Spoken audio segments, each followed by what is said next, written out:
Dan Fredrin. Ya power pick untuk detektif.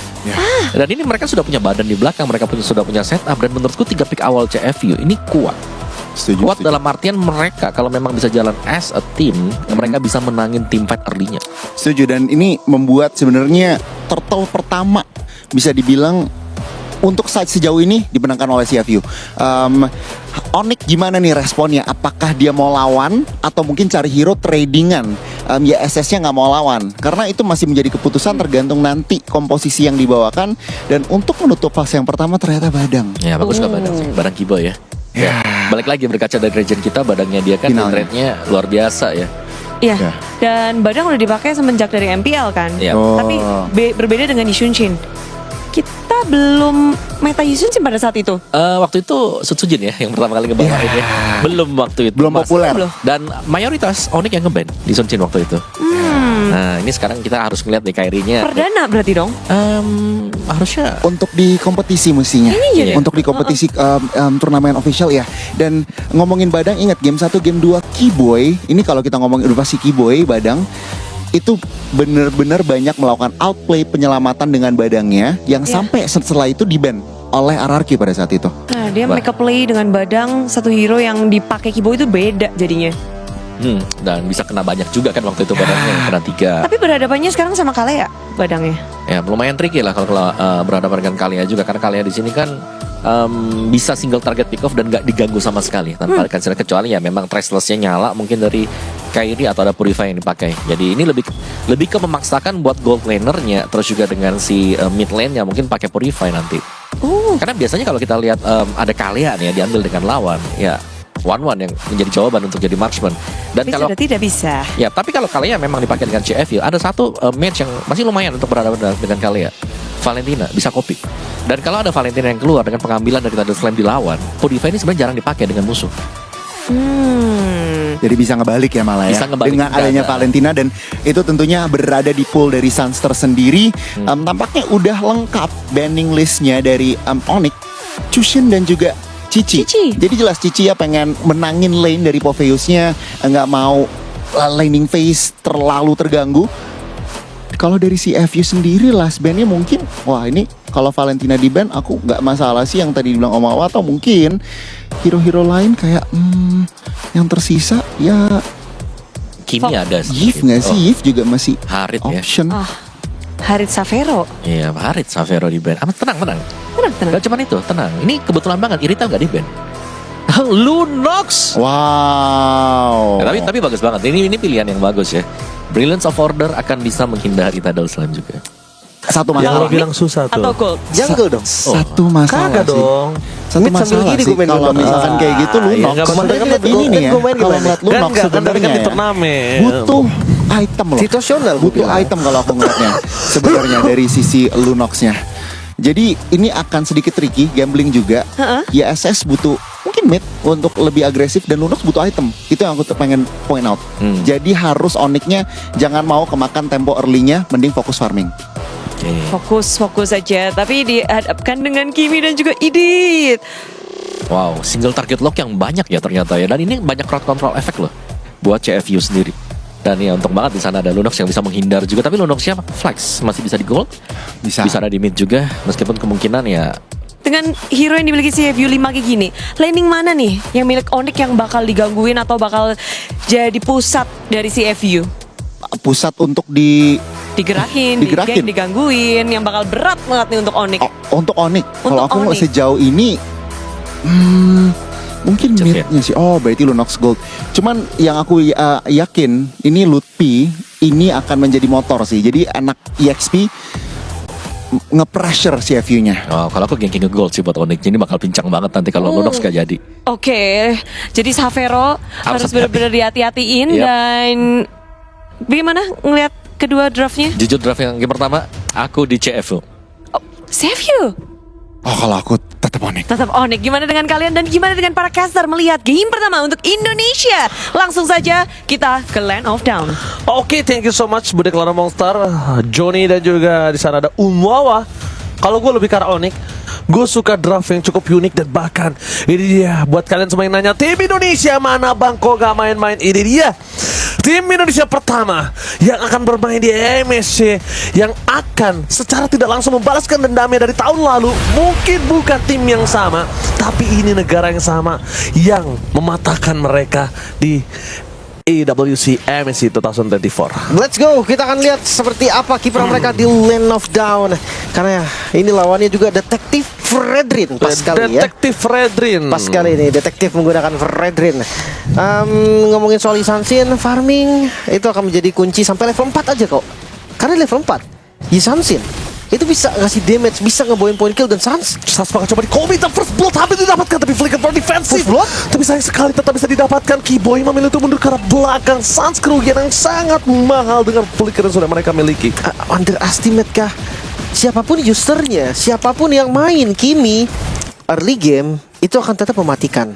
Oke, bahkan di arah gold lane juga kayaknya Xavero agak cukup terpressure, karena bahkan sampai Sing menggunakan Inspire-nya Lim ya tadi untuk mencoba untuk memberikan pressure di arah gold lane. Cuma yang harus mungkin kita sadari adalah Xavero ini dengan tidak adanya Purify, dia mungkin bisa di-commit sama box sisi. Walaupun dia punya Darkening atau punya Order Billion sekalipun untuk ya menghindarkan damage yang diberikan.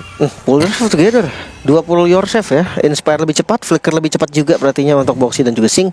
Tapi untuk di awal ya landing gold lane lawan 1-1, dia pakai Inspire-nya. Sebenarnya itu jadi satu buah masalah juga tuh. Bisa di-geng nantinya.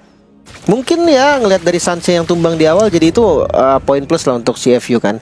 Oke, berarti nggak akan ada ganking nih untuk sementara waktu. Tapi berarti Sanse juga nggak 4 loh. Tapi nampaknya di arah bottom lane Keyboy rotasinya ditutup sama Boxy, tapi Kairi is coming menuju ke detektif. Apakah akan ada team fight sebelum adanya Turtle? Ini mendapatkan keuntungan sekali untuk tim Onyx kalau misalnya mereka berhasil membawa detektif, bahkan sampai detektif yang harus tumbang. Tapi tidak mau tinggal diam, Sans melakukan sedikit rotasi, tapi sayangnya traction pulse betul karena Sans Opi terlalu sakit, dan Sans akhirnya memilih untuk mundur ke belakang melepaskan Turtle pertama mereka. Tapi dengan tidak adanya kondisi zoning out dan retribution di depan sana, available untuk detektif berhasil di take over. Meanwhile permasukan dari tim Onyx, ini mereka kehilangan Kairi. Invasi jungle yang dilakukan, dan bahkan mereka berhasil mendapatkan 2 point kill dari Kimi dan juga Kairi, triple kill. Waduh,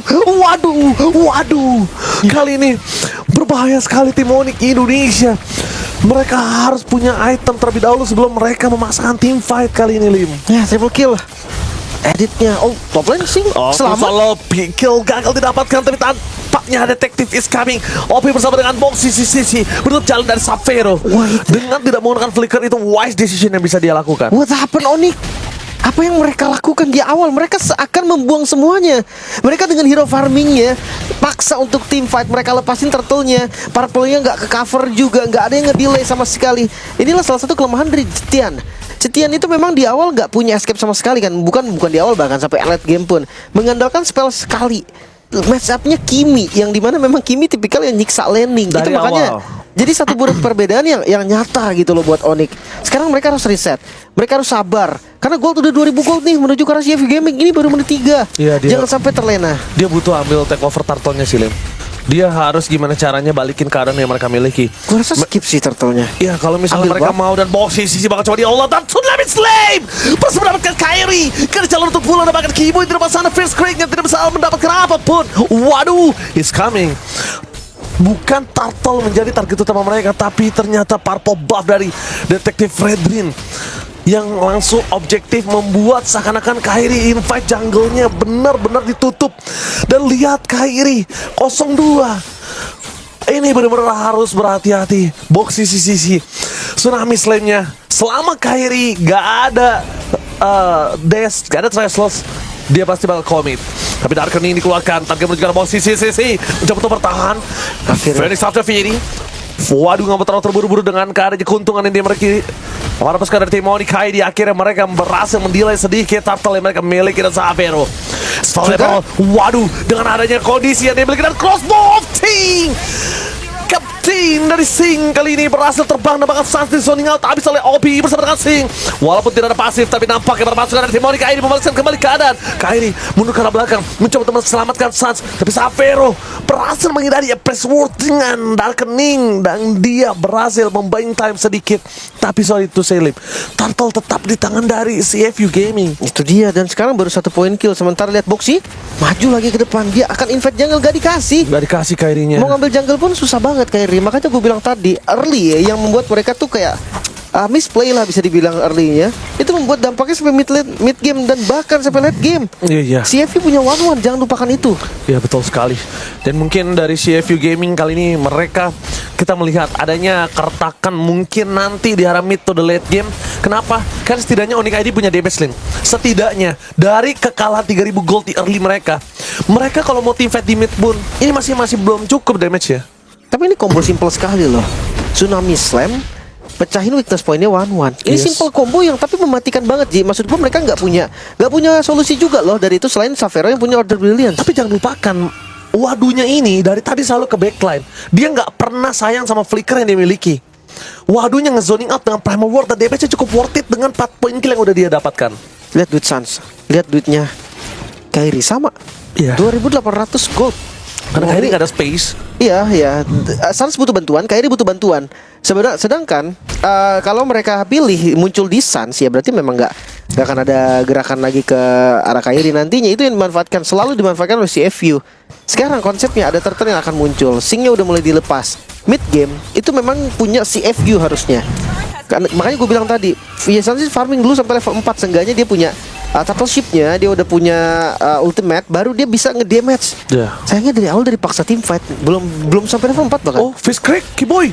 Oh, sudah terpancing. Nampaknya para pasukan dari tim Onyx ID mereka telah mendapatkan informasi kalau roamer mereka tidak memiliki ultimate.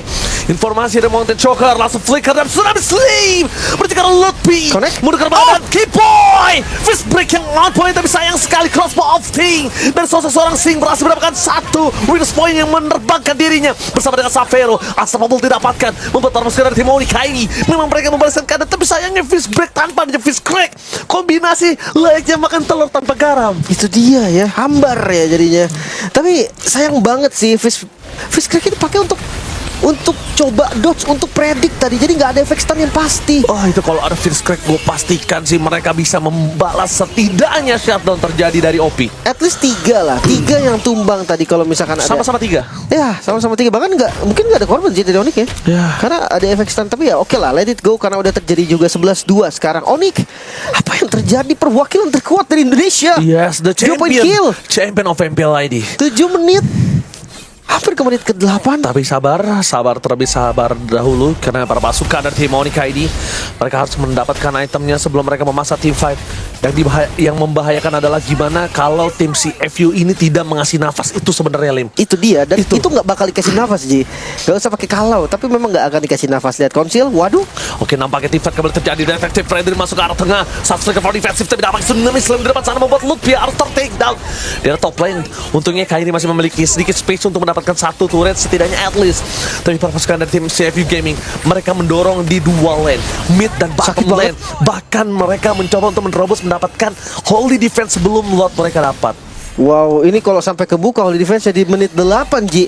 Gue nggak tahu sih harus ngomong apa, tapi ya balik lagi ngelihat dari Onyx, mereka masih punya celah kok. Winning condition dari Onyx yaitu apa? 1 farming dulu karena Xavero. Ini masih ada sedikit cahaya dari Xavero. Betul banget. Kairi memang butuh sekali space. Ya mungkin gimana caranya direct late game nggak ada lagi. Mereka bikin gimana caranya ke goldnya ini jadi sama-sama tajir lah. Memang kalau bedanya makin banyak pun nggak masalah. Xavero, ini akan dive sepertinya. Oh, langsung Tsunami Slam mendapatkan point kill dari Xavero dan lihat Fizzcrack yang on point berhasil dihindari Sing. Di depan sana Kiboy harus take down master kill. The Master from Cambodia kembali lagi membuat satu ingatan dari Onyx Indonesia yang mungkin sedikit terlintas di benak kita. Dimana si Yusun sebelumnya juga sempat menggampar Onyx ID. Tapi ini nggak boleh terulang. Onyx ID harus reset. Dan bahkan kalau bisa kita melihat mereka masih punya chance untuk bisa mempertahankan tapi holy defense secara mid lane, Lim. No. Ini udah ke-trigger di sebelum Lordnya datang. Oke. Mungkin ya, siapapun boleh diangkat, siapapun boleh di Tsunami Slam, tapi nggak boleh Savero. Savero satu-satunya yang punya damage dari Onyx. Jangan sampai Saveronya keangkat kayak di top lane tadi. Even ada counter setup yang bagus banget dari Suns. Ada Fury of the Phoenix. Itu nggak ada eksekusinya. Kairi belum ada damage. Satu-satunya punya damage itu cuma Savero, dan gua rasa itu masih kurang.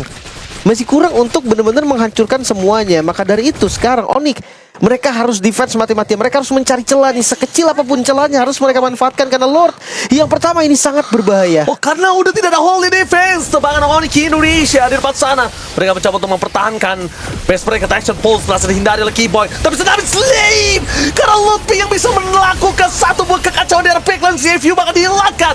Point kill dapatkan Kairi, tapi Kairi tertawa ingat Prime Wardnya nggak sampai. Untungnya saja para pasukan dari tim Onyx Indonesia, mereka masih bisa selamat. Dengan ada 4 pemain, mereka harusnya masih bisa melakukan defensif. Pertukaran 1 untuk 1. Iya, tapi lihat goldnya Ji, 12.000. Wow, ini rekor kekalahan gold Onyx mungkin. Ya, tapi Onyx masih bisa bounce back. Gimana caranya mereka melakukan defensif, itulah kesempatan mereka untuk bisa bounce back. Dan langsung ada waduh di depan sana.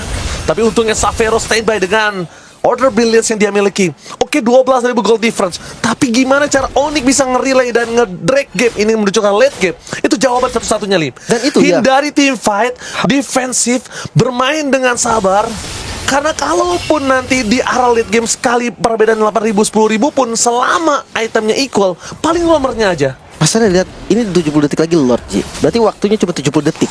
Mereka nggak bisa selamanya menghindari team fight tuh nggak bisa. Mungkin ya memang caranya gimana hindari team fight. Yes, tapi team fight ini akan dicari oleh CFU-nya. Gak mungkin CFU-nya diem di base mereka kan. CFU akan masuk, CFU akan bermain di depan. Lihat gak keluar base aja nggak bisa dari Onyx. Dari segi item, Blood Wings, Lightning Trencian, dan sekarang Conceal. Mau dipaksa Boxy. Oke, Boxy masuk terlalu dalam. Dan Traxxas Ball. What a combo from Mopi. Double kill didapatkan, bahkan Tsunami Slam dapat sana. Dan Selesai. this is Captain Sing speaking in Maniac menutup game yang pertama untuk Onyx Indonesia. Oh my god, what happened Onyx? Please bounce back di game yang kedua. CFU. Wow, ini dia perwakilan dari Cambodia. Menghancurkan, ini lebih menghancurkan daripada TLPH menghancurkan Ultra Legends. Lebih berkali-kali lipat kekalahan gold terbanyak dari Onyx sepanjang yang gue lihat. Oke, Bude Clara Mongsar, Om Wawa, Goni